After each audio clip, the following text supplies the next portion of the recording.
Bienvenido a mi canal, Frecuencias del Abismo. Hoy quiero contarte una historia que se llevó a cabo muchos años atrás. La luna llena se alzaba sobre el antiguo hospital de Santa Mónica, cuyas ruinas eran siluetadas por un cielo límpido y estrellado. A su encuentro venían tres amigos: Elena, Tomás y Oscar. Impulsados por la curiosidad y las historias de miedo que embargaban a la ciudadanía sobre aquel lugar, una mezcla de temor y emoción hacían vibrar sus corazones mientras se adentraban en los vastos y desolados pasillos del hospital. Elena era la más valiente del grupo. Su cabello negro y una chispa de determinación en sus ojos la hacían parecer invencible ante el peligro. Tomás, de mirada escéptica y un escepticismo pragmático, siempre buscaba explicación lógica a los fenómenos más extraños. Y Oscar, el más joven, acompañaba a sus amigos más por la promesa de una aventura que por el verdadero interés en lo paranormal. A medida que avanzaban, el eco de sus pasos perturbaba el silencio sepulcral que gobernaba el edificio abandonado. Cada puerta que cruzaban parecía cobrar vida con un quejido siniestro, como si las sombras mismas trataran de advertirles que retrocedieran. «Dicen que aquí habita el espíritu de la enfermera que perdió a su paciente favorito», murmuró Elena, mientras su linterna iluminaba una habitación plagada de muebles rotos.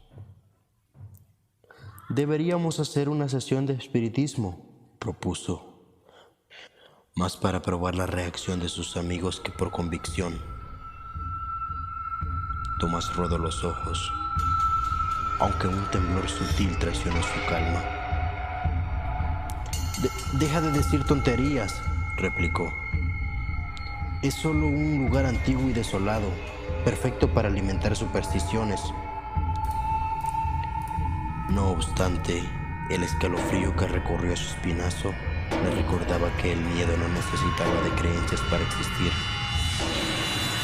Oscar, sin embargo, se abrazaba a su cámara como si de un amuleto protector se tratara, intentando capturar en imágenes lo que sus ojos no podían ver claramente. «Chicos, ¿estáis viendo eso?», susurró, señalando la ventana al final del pasillo. Una cortina rasgada se movía sin viento, dibujando sombras danzantes de los muros carcomidos. No tardaron en llegar a la capilla, donde antiguamente se ofrecían consuelos a las almas torturadas por la enfermedad. Todavía quedaban vestigios de lo que fue un altar y unas cuantas bancas mutiladas por el tiempo. Elena puso su mochila en una de ellas y sacó una pequeña ouija improvisada. «¿Estás listo para demostrar que todo esto es un cuento de viejas, Tomás?», le desafió con una sonrisa. «Esto es una locura», intervino Tomás, cuya voz delataba un temor genuino. Sin embargo, la fascinación de los acontecimientos que podrían desplegarse ante ellos era lo suficientemente fuerte como para mantenerlo en su lugar. Mientras colocaba sus dedos sobre el planchete junto con Elena, Tomás no pudo evitar pensar que estaba por cruzar una línea peligrosa. «Solo juguemos a tus juegos, pero cuando no pase nada nos vamos de este lugar», dijo Tomás con firmeza. Los segundos que siguieron estuvieron cargados de una tensión que parecía surgir de las mismas paredes. «¿Hay alguna presencia aquí con nosotros?», preguntó Elena con voz apenas audible. El silencio fue su única respuesta, un silencio que parecía tomar consistencia y peso. De repente, el planchete se movió ligeramente, lo suficiente para que la respiración de los tres amigos se detuviera. «¿Fuiste tú, Elena?», tartamudeó Oscar, incapaz de despegar la vista del tablero. «No, no fui yo», replicó ella. Sus ojos barrían la habitación en busca de una explicación racional. Cuando el planchete se deslizó hacia él, sí, con más fuerza, ya no quedaban dudas de que algo o alguien estaba respondiendo. Tomás se puso de pie, su rostro pálido como el mármol. «Tenemos que irnos de aquí, ahora», dictaminó. Su voz era un mando más que una sugerencia. Apenas habían emprendido su huida cuando un murmullo surgió desde lo más hondo del hospital. Voces susurrantes, entendibles, cargadas de dolor y pesar que los envolvían en una sábana gélida de miedo. Corrían por los corredores iluminados solo por los intermitentes haces de sus linternas. Cada sombra se convertía en un ente acechante, cada grito del pasado en una amenaza actual. Oscar, rezagado y sofocado por el pánico, trastabilló y cayó al suelo. En ese momento, una figura se desvaneció al fondo del pasillo. Con los cabellos desordenados y cayendo sobre su rostro, el espectro de una mujer en hábito de enfermera lo miraba inmóvil, con una tristeza infinita en sus ojos vacíos. El miedo lo paralizó, pero sus amigos volvieron por él, arrastrándolo lejos de la visión que se desintegró como niebla al amanecer. En una carrera desesperada alcanzaron la salida, y el mundo real nunca se había sentido tan acogedor ni tan vivo como en ese instante de la liberación. A la mañana siguiente, mientras el susto se desvanecía con los primeros rayos del sol, decidieron hablar. Hablar no solo entre ellos, sino con los habitantes de una ciudad que había convertido el miedo en leyendas, olvidando que, alguna vez, personas de carne y hueso habitaron aquel hospital. Tomás, con su mente analítica, comprendió que esas apariciones y fenómenos podían ser un llamado desesperado de atención, un eco del sufrimiento del pasado que requería ser escuchado y honrado.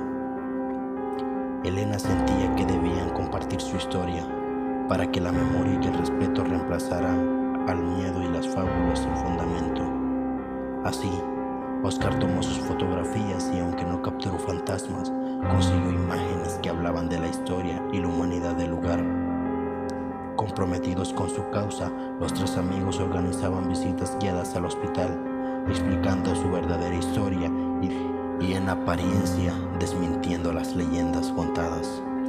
La última de estas visitas coincidió con la noche en que habían vivido su terrorífica experiencia. Un año después, al concluir el relato de aquel pasado y la real naturaleza de los fantasmas, un susurro recorrió la multitud lleno de compasión y de un nuevo entendimiento. Una figura se acercó a ellos, una anciana que había trabajado en sus años de joven en ese hospital. Siempre supe que aquellos a quienes cuidé seguían aquí, en esencia, pidiendo ser recordados, dijo con una voz quebrada por la emoción. Y fue entonces, en la unión de lo vivo y lo recordado, donde el verdadero misterio del hospital abandonado dio paso a la luz. No era un lugar para tenerle miedo, sino un monumento al valor, a la vida, al dolor y a la esperanza que algún día vivieron entre esas paredes. Y así, el hospital abandonado se transformó en un museo, un templo de memoria donde cada rincón hablaba no de terror, sino de nobleza de aquellos que un día lo habitaron, trabajadores y pacientes por igual. La última noche de su aventura les enseñó que el miedo solo tiene el poder que le otorgamos y que al refrenarlo podemos encontrar la verdad y la belleza en lo que alguna vez terminó. ¿Recuerdas que dije en apariencia? Pues 2 años más tarde, los mismos jóvenes quisieron regresar de noche al hospital. Regresaron ya con la mente despierta y sujeta en aquella posición que argumentaba que el miedo solo era mental. Llegaron a medianoche, pero a menos recordar el tiempo se fue. A las 3:30 exactamente, empezaron unos susurros que salían de las paredes. Unos susurros que no dejaban escuchar sonido alguno ni del viento. Los susurros se iban prolongando cada vez más y más. El sonido iba subiendo. De pronto estos amigos se encontraron rodeados por una niebla tenebrosa, de las cuales salían brazos fantasmáticos. Al fondo una voz se escuchó claro. Así que ustedes creen de que solo es algo de la mente. Cuando escucharon eso, el corazón de los 3 jóvenes se paralizó. Los cuerpos fueron encontrados a la mañana siguiente, por lo cual la historia de terror nunca acabó y se volvió a repetir cada año.